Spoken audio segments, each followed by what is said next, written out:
eles aqui no Memorial Pontes Miranda, para dar continuidade ao projeto Café com História.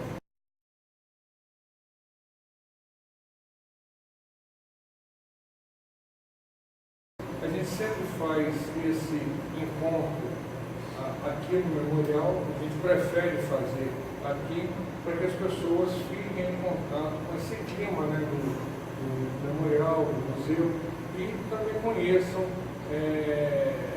o nosso acervo. Nessa quinta edição, a gente está recebendo com muita satisfação o professor Sérgio Coutinho, que vai falar um pouco das contribuições de Pontes de Miranda para uma antropologia do trabalho. Várias vezes a gente procura diversificar os temas a serem abordados. Nós já tivemos temas relacionados ao folclore, com o professor Helder Maia, já tivemos a professora Carmen falando dos aspectos culturais do século XX, e dando continuidade ao professor Sérgio, nesse quinto encontro, vai falar da antropologia do trabalho, e na sequência, no sexto encontro, nós vamos tratar da importância do papel da mulher dentro da justiça do trabalho, né? Quem eram as mulheres que agilizavam as ações nos séculos passados, quem são as mulheres que ajuizam ações, procuram seus direitos. Eu espero que vocês aproveitem ao máximo e muito obrigado pela presença de todos. Professor. Obrigado. Bom dia a todos. É muito interessante para mim poder fazer parte desse evento, porque veio várias turmas de alunos ao Memorial. Minha pesquisa no momento para a conclusão do curso de Ciências Sociais aproveitando o acervo do Memorial. Sem o banco de dados daqui, sem as obras já esgotadas de Pontes de Miranda que existem aqui, eu teria que mudar o tema da minha monografia. Seria inviável para mim. É realmente algo impressionante como o pessoal tem esse acervo tão bem organizado e dentro de um espaço tão agradável para nós podermos estudar. Muito parabéns por isso e obrigado pelo convite para esse nosso evento. Eu vou falar sobre algo muito estranho dentro da obra de Pontes de Miranda, que é o livro Garra, Mão e Dedo. Um livro que, quando é lido, normalmente é apenas como um trabalho dentro de algum curso estrito sensu, mestrado ou doutorado em Direito, mas parecendo castigo que ele é lido, porque Pontes de Miranda não fala do direito.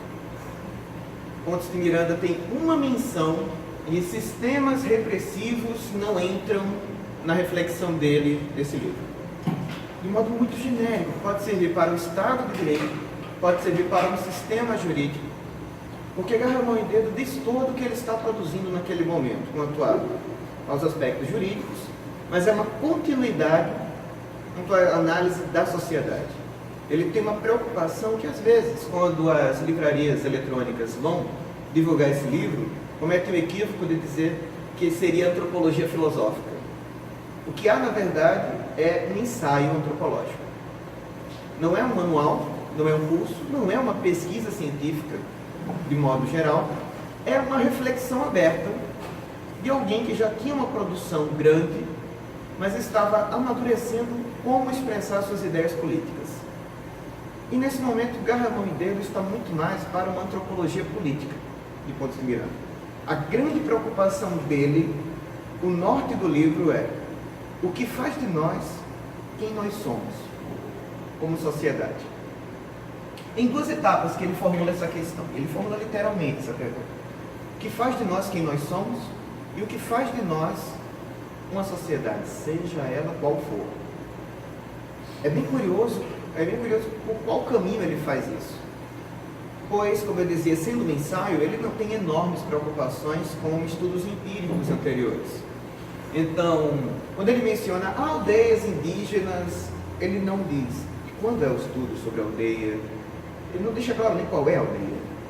Mas pode-se constatar, vários antropólogos daquele período, que há estudos naquele mesmo caminho. Então ele aponta para o que ele estava lendo, sem a mesma preocupação que tem em outras obras que não são ensaísticas, em que ele indica suas fontes cuidadosamente. Nesse caso, está mais solto, está mais à vontade.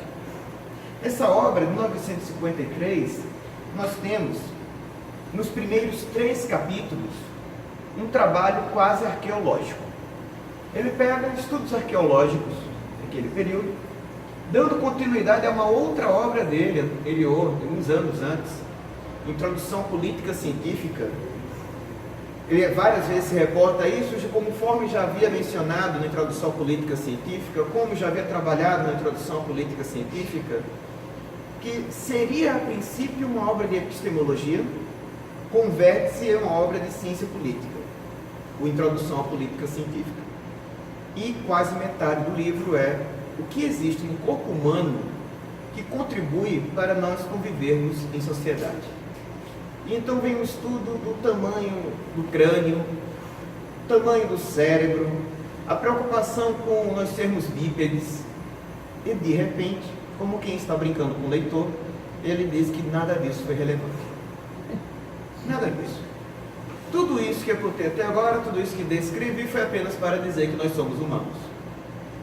Se fosse nos dias de hoje, ele certamente estaria fazendo isso como um textão no Facebook para dizer, na página tal, vão ver que eu estava brincando com o leitor. Porque às vezes parece haver piadas internas nas obras maiores do Pontes de Miranda. Citações soltas demais para ser para alguém específico, quase uma indireta, ele estaria ali. E Garra Monteiro tem dessas coisas também. Há um foco, depois desse aspecto quase arqueológico, dos primeiros 3 capítulos, em algo ontológico. Em algo que me surpreendeu, confesso, pois eu tinha antes realizado há alguns anos alguns estudos sobre a ontologia do ser social, de George Lukács, e a afinidade entre os dois é muito grande. Lendo sobre a obra de Habermas, a afinidade com a obra de Habermas é muito grande, mesmo sendo muito fácil ver que tenham sido 3 acervos teóricos sem comunicação. Mas as fontes que eles leram resultaram em interpretações que convergem. Vou contar daqui a pouco o porquê dessa convergência. O primeiro aspecto é, Pontes tem uma grande preocupação, porque os demais primatas e as comparações com outros primatas são constantes no livro. Porque os demais primatas, por mais que convivam, organizem primeiras armas para a sua defesa. Um primata pode ter, em diversas espécies de macacos, lanças, mas aquilo não se compara com a lança humana. Há uma distância muito grande para a lança humana. Ele afirma que estaria diretamente, em suas palavras, não no homem a resposta para isso, mas no que o homem se preocupa em ter com os outros homens. Ou seja, não é o diálogo que traz a reflexão, bem nas palavras dele, não foi o diálogo que veio da reflexão, foi a reflexão que veio do diálogo. Não foi o homem que fez a assembleia, foi a assembleia que fez o homem. Há 2 níveis aí para essa ontologia de Pontes de Miranda. Nós temos de um lado o peso do diálogo para a reflexão, nós temos por outro lado o peso da assembleia. E vamos considerar a assembleia no sentido bem amplo. Nós estamos lidando para a assembleia no formalizado, não qualquer agrupamento com objetivos, qualquer reunião com objetivos. Então, trabalhando isso, ele se preocupa muito em descrever várias vezes no livro. Os demais primatas, eles se ocupam da percepção e da reação. Quando vão enfrentar a chuva, por exemplo, pode pegar algo, se cobrir para evitar o frio, para evitar o contato com água fria, para estocar rapidamente água por sede, mas ele não terá a memória de que seu grupo social já fez isso antes, com eficiência, ou no que não houve eficiência para fazer melhor. Ele não terá esse acervo de ideias anteriores, nem terá de que modo eu posso fazer melhor considerando quantos estão para nascer? Quantos nós seremos nos próximos anos? Então, aquele primata pode ter até ferramentas primitivas, mas ele não tem mais do que a percepção, ou seja, o que os sentidos mostram e a reação permite fazer. É um presente contínuo. Só nós podemos ter uma memória vivida e compartilhada para trazer ideias de futuro. Então nós teremos aí algumas ideias centrais do que faz do ser humano. A preocupação contínua de Pontes de Miranda com o diálogo, um diálogo que constrói a reflexão, mas uma reflexão que só é possível pensar porque nós convivemos. Nós não teríamos diálogo sem ter o outro. Então, nossa ideia de passado depende do que é compartilhado como lembrança.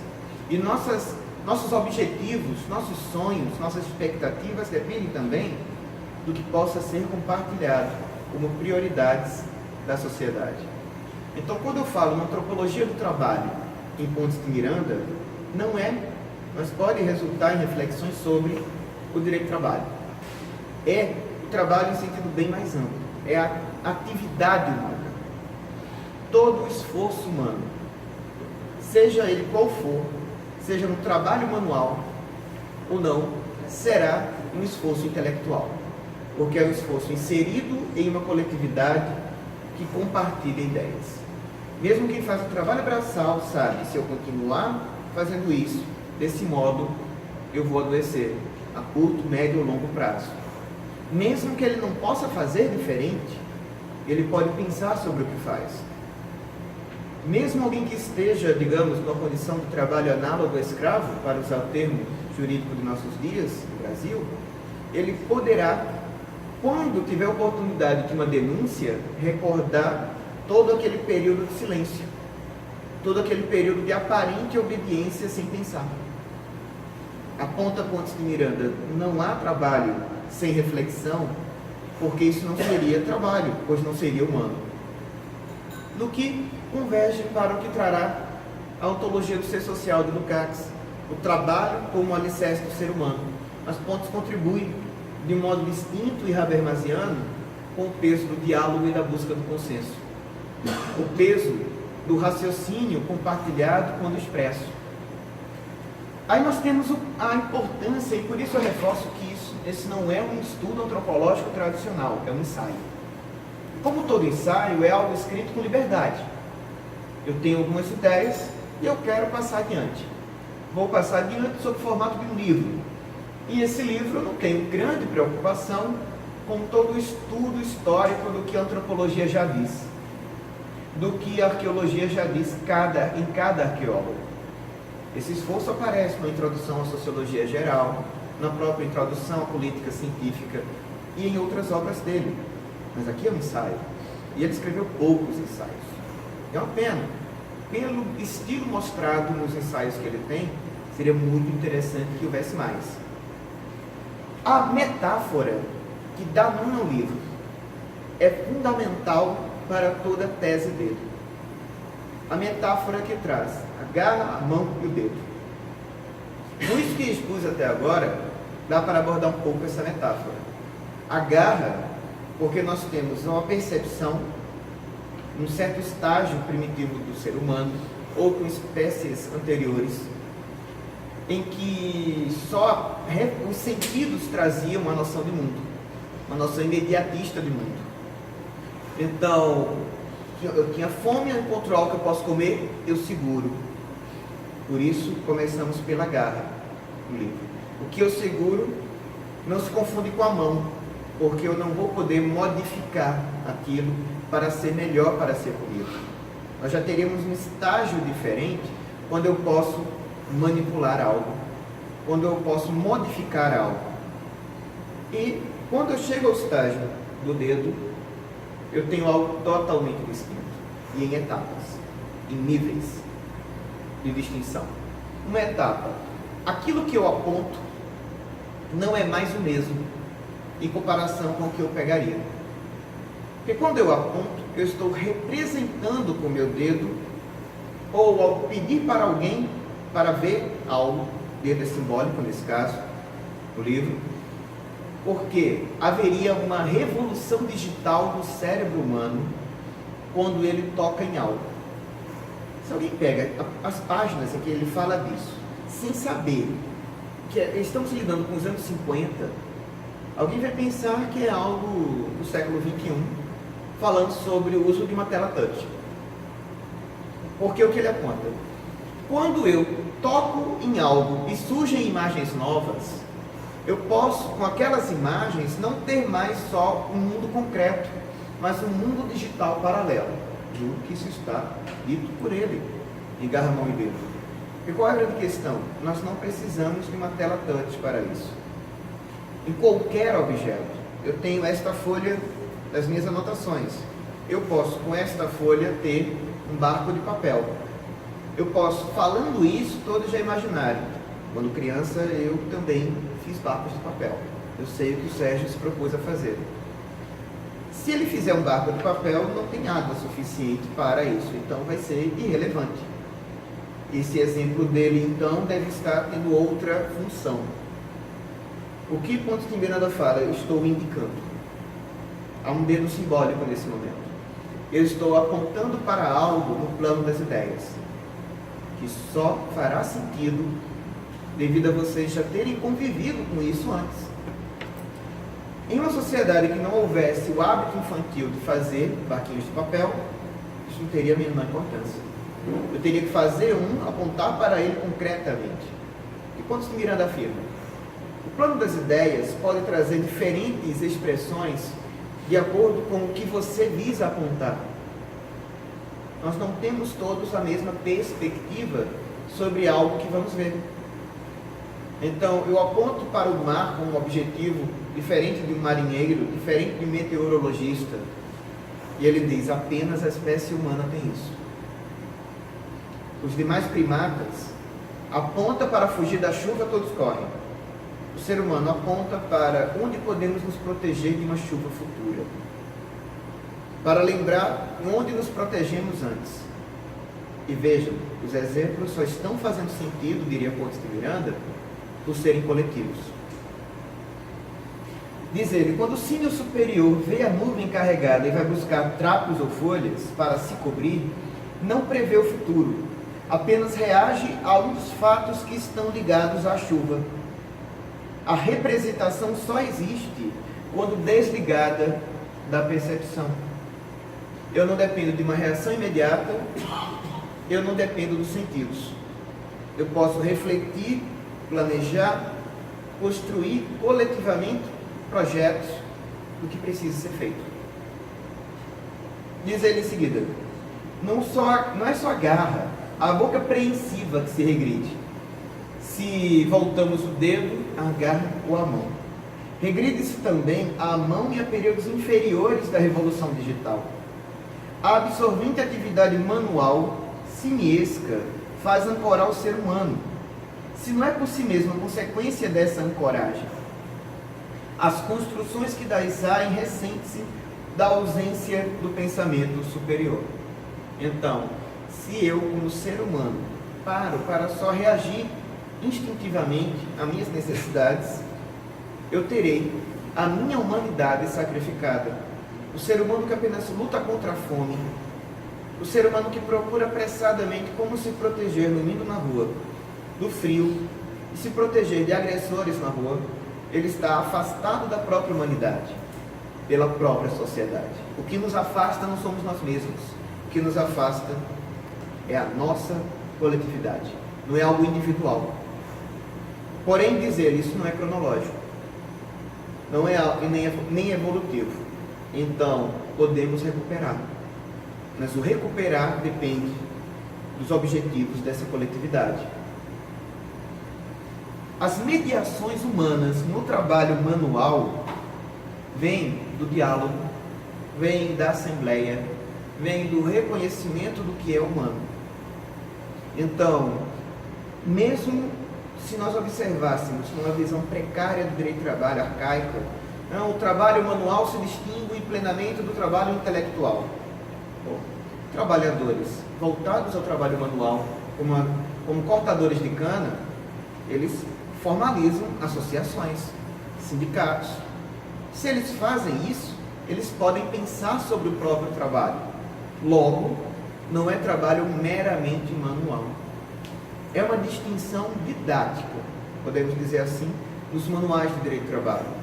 Mas como aponta Pontes de Miranda, um esforço sobre o significado do trabalho em relações culturais, não dá para isolar esses dois. Quando eu me refiro a um esforço sobre o significado do trabalho em relações culturais, eu pego emprestado o significado de relações culturais desde Max Weber, que contribui muito para analisar Pontes de Miranda. Curiosamente, apesar de serem raríssimas as menções a Weber, sempre apressadas na obra de Pontes de Miranda. Porque relações culturais não estão, como o senso comum traria, em relações estéticas, artísticas, mas em sentidos compartilhados. Sentidos compartilhados, formas de interpretar as coisas que eu falo e vocês entendem, porque estamos em um imaginário coletivo comum. Não é à toa que nos cursos de ciências sociais seja tão comum que quando há um auditório só para antropologia, ele se chama Sala do Imaginário. Não é porque ali vão delirar, é porque nós estamos compartilhando imaginações, compartilhando visões de mundo, dando uma construção cultural nova, alguma coisa. Então o ser humano se realiza como ser humano pelo trabalho, segundo Pontes de Miranda. Se constitui como ser humano pelo trabalho, porque o que eu faço em sociedade, numa atividade transformadora da natureza, ou numa atividade que envolva comunicação, ou de qualquer outro nível, eu estarei tendo minha atividade reconhecida pelos demais como constitutiva de novas relações humanas. Pontes de Miranda, o tempo todo na sua antropologia, é um funcionalista. Há um vínculo muito estreito, há um vínculo até afetivo nas relações dele com a escola francesa das ciências sociais. Ele se refere com enorme respeito na introdução à sociologia geral e em outras obras dele. Constantemente. Dá alicerce à sua visão da sociedade. Porque nós temos no funcionalismo também que os diferentes papéis que nós exercemos, quando se comunicam, quando trocam o produto do trabalho, convergem para uma sociedade harmônica, minimamente equilibrada, não sem problemas. Já diria de Durkheim muito antes, de Pontes de Miranda. Mas o funcionalismo procura as articulações. Como, para usar uma expressão mais recente nas ciências sociais, uma rede de relações. E isso é muito importante para Pontes de Miranda. Não é à toa que quando ele vai escrever sobre diferentes ramos do direito, posteriormente, ele sempre está os articulando. Porque, olha, se eu escrevo sobre direito internacional, isso não pode estar dissociado do direito nacional daquele país. Assim como os estudos constitucionais não podem estar isolados do que é a legislação civil daquele país. Tudo isso se articula, porque é o mesmo sistema, o sistema cultural. São sentidos compartilhados juridicamente. Então, se ele vai examinar relações de trabalho, repito, não exatamente o direito do trabalho, mas relações de trabalho, tem que haver essa articulação também. Tem que haver essa comunicação entre setores da sociedade para que contribuam uns com os outros continuamente. Caso contrário, nós teremos mecanismos de repressão na sociedade para evitar problemas maiores. Isso é diretamente vinculado, por Pontes de Miranda, à divisão do trabalho social de Durkheim. Diretamente. É curioso, como ele ora fala, segundo Durkheim, ora, segundo a escola francesa, segundo o melhor pensamento social, o mais recente, que começa os elogios, que é algo, como eu dizia, até afetivo, a relação que ele tem, tamanho respeito. Ele afirma adiante: as necessidades que se limitam aos seres vivos, que só têm reflexos, são em menor número do que as dos seres vivos que têm instintos. As desses, em menor número do que as daqueles que têm memória propriamente dita, representação e não só percepção. E aí começam alguns exemplos românticos, em Garramon e Deus, e não é exagero meu. O homem longe da mulher que ama, dos parentes, dos amigos, do seu grupo, do seu país, sofre não a falta, mas a falta de determinado ser de que guarda a representação. É o que eles chamam da reserva do vivido naquilo que nós sentimos. Nós não sentimos como os demais animais imediatamente somente. Todos que têm algum cão se assustam porque você sai de casa 1 hora e o cão parece que vai morrer de saudades suas. Um ser humano, por mais que tenha amor por outro ser humano, more com esse outro ser humano, não vai reagir assim diante de alguém que se afastou por 1 hora. Eu tenho uma representação do que é 1 hora, o cão não tem. Ele tem só ausência. A ausência não tem tempo para ele, é só ausência. A ausência para nós tem escalas. Então, como diz Pontes de Miranda, o mais importante na aparição do homem não foi o ter enchido de água a casca do coco para levar à boca, nem ter tomado um pau para se defender do animal mais forte. Foi poder ter expresso aos outros o que se passou, ter projetado no futuro esse ato. Poder dizer para alguém: se você armazenar mais do que um pouco, você não vai sentir sede depois. Isso não pode existir no reino animal. É somente sobe ali, pega o coco, volta continuamente. O ser humano terá: você só suba ali, pegue mais de um coco que nós dois podemos matar a sede. Isso é propriamente humano. O trabalho humano é que pode ter algo assim, e só o trabalho humano, devido a essa, nas palavras de Pontes de Miranda em Garramon e Dedo, reserva do vivido. Essa reserva do vivido articula passado e futuro continuamente dentro dos corações de cada um de nós. E é dentro dos corações. Afinal, ele diz: o rapaz que vai ver a namorada, ele não lembra apenas, exemplo dele, são vários exemplos românticos, única obra de Pontes de Miranda até agora que encontrei isso.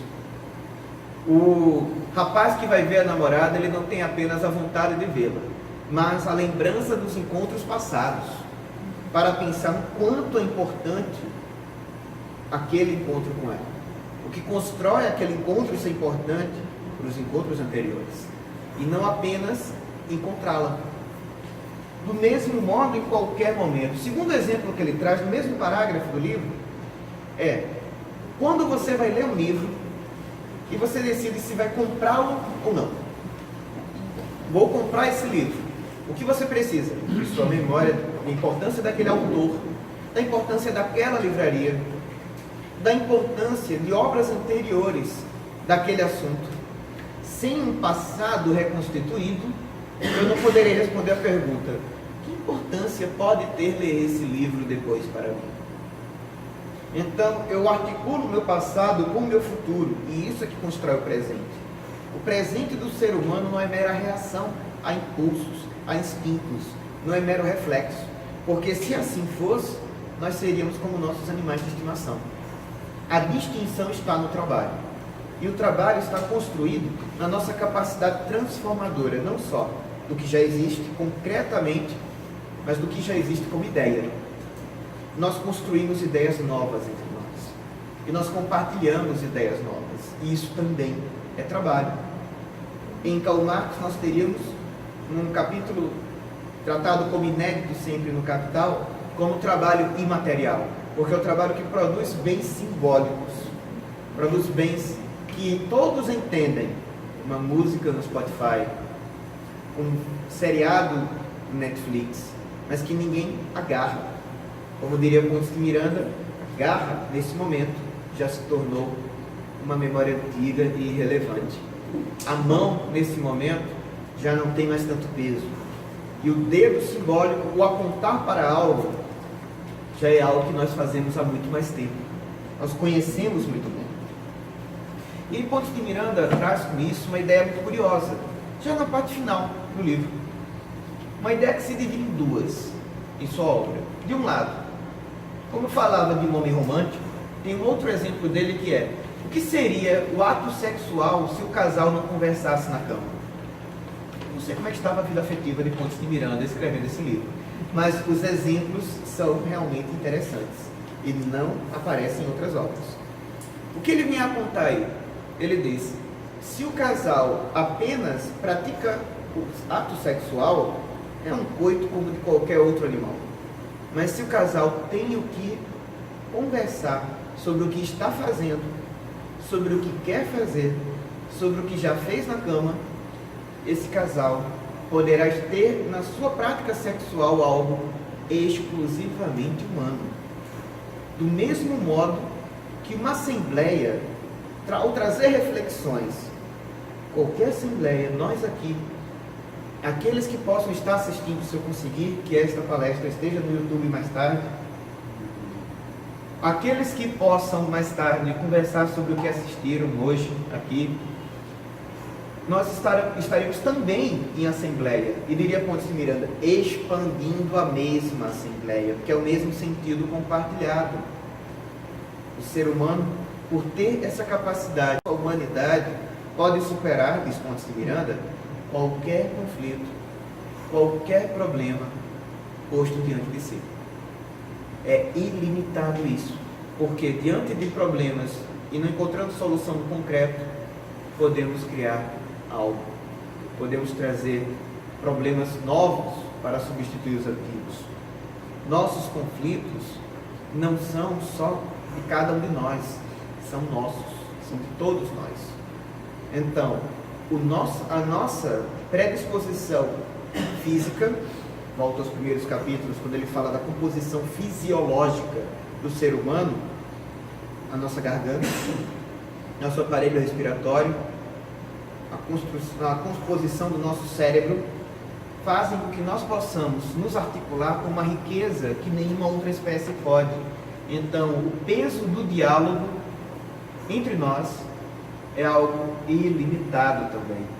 Então, nós podemos, coletivamente, resolver quaisquer problemas postos diante de nós, a partir de relações de trabalho, porque são relações de transformação do que existe para criar algo, ou modificar algo, ou compartilhar algo com os demais.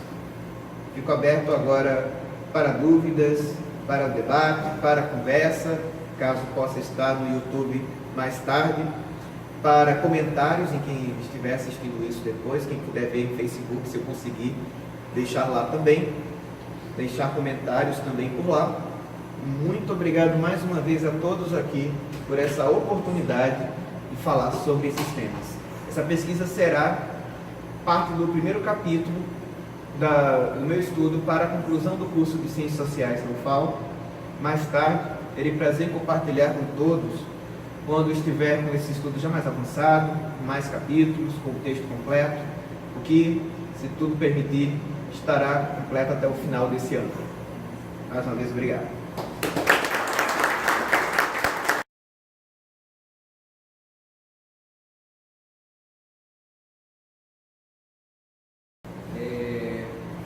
Nesse livro e outros pontos que você viu, porque o homem sempre há aqueles que pensam no progresso e aqueles que pensam que essas memórias que a gente tem, que o senhor falou, realmente deveríamos fazer avançar para o melhor. Mas a gente tem exemplos práticos hoje no mundo moderno, por exemplo, nos Estados Unidos agora, aquela questão dos supremacistas, né? São retrocessos. A reforma trabalhista também agora as pessoas veem também como um retrocesso aos direitos trabalhistas. O que o senhor pensa sobre isso? Assim, por que tem sempre esse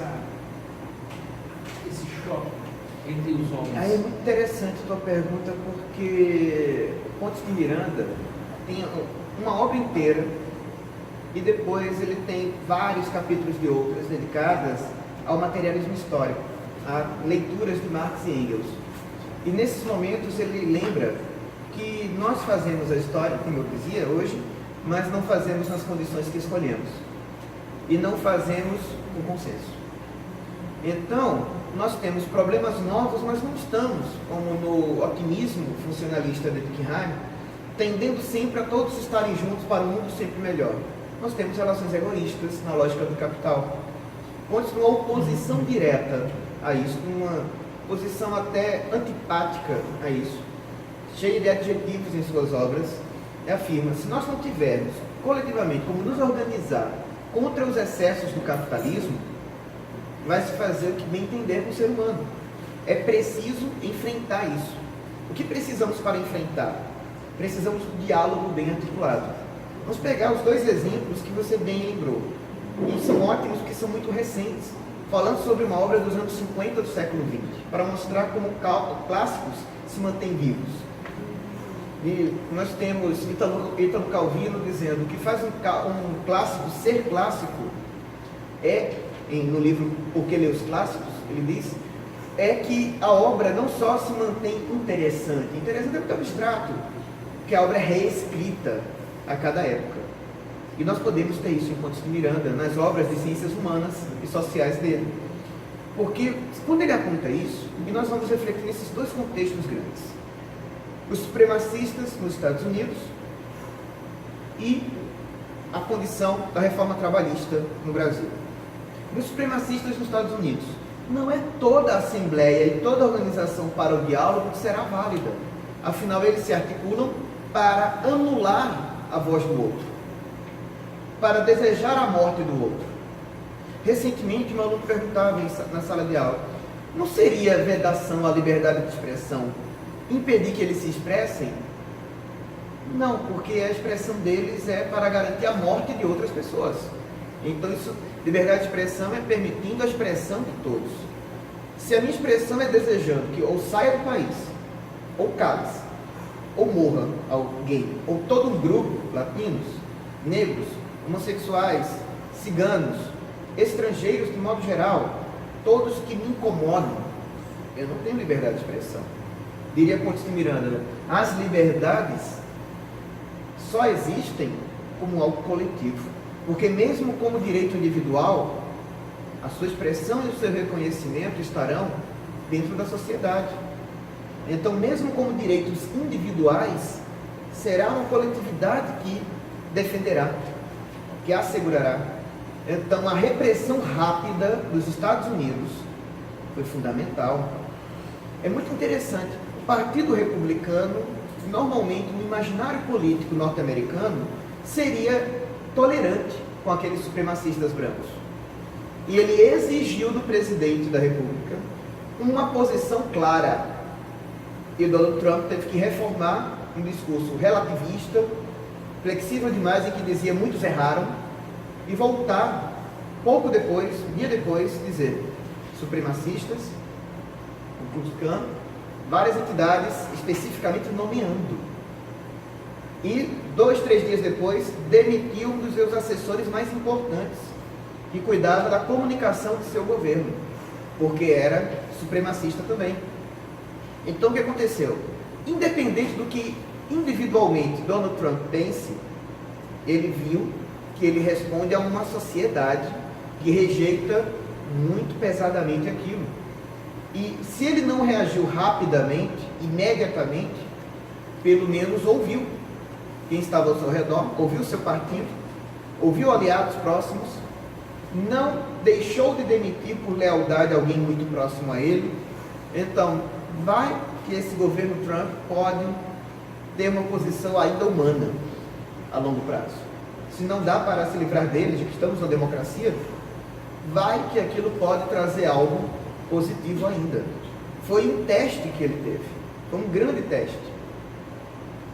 E nós tivemos outras reações interessantes. O capitalismo contemporâneo tem condições muito diferentes do capitalismo descrito, extremamente desumano, no começo da Revolução Industrial por Karl Marx, depois, no começo da industrialização brasileira por Pontes de Miranda, nos dias de hoje, basta pensar. que Spotify retirou todas as músicas de supremacistas do seu acervo, do seu catálogo. O Airbnb rejeitou hospedagem para supremacistas, não só naquela cidade dos protestos, como nos seus arredores. Então, não é só a visão do lucro, não é só a lógica do capital. Quantos consumidores perderam? Não, há pessoas comandando empresas. Essas pessoas têm famílias, essas pessoas se incomodam também. Essas pessoas têm preocupações com o seu país, sua sociedade também. Não é que sejam santos, mas são humanos. E trabalham. Então, terem rejeitado uma clientela privilegiada que ia lotar as opções de bed and breakfast daquelas cidades norte-americanas é um sinal interessante do que são as empresas.com. Elas pensam na sociedade. Não é à toa que o Google tem como lema, desde sua fundação até hoje, não seja maldoso, evil. Porque qual é a ideia? Eu quero colaborar para a humanidade. Se você encontrou na busca do Google possibilidade de prejudicar alguém, avisa. Que nós vamos ver o que fazer. É isso que nas palestras representantes do Google costumam dizer. É algo novo, é algo muito recente. Ou seja, o estímulo ao diálogo presente.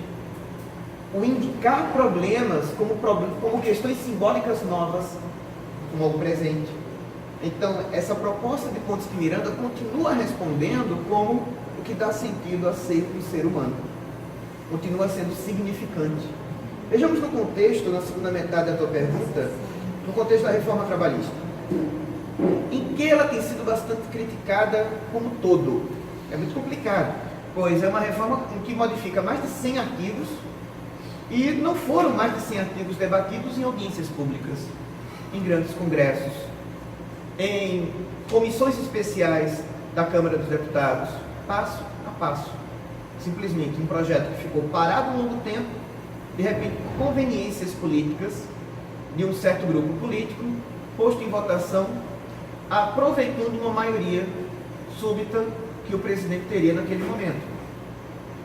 Então, não é à toa aparecer uma oposição, uma antipatia ao presidente tão grande.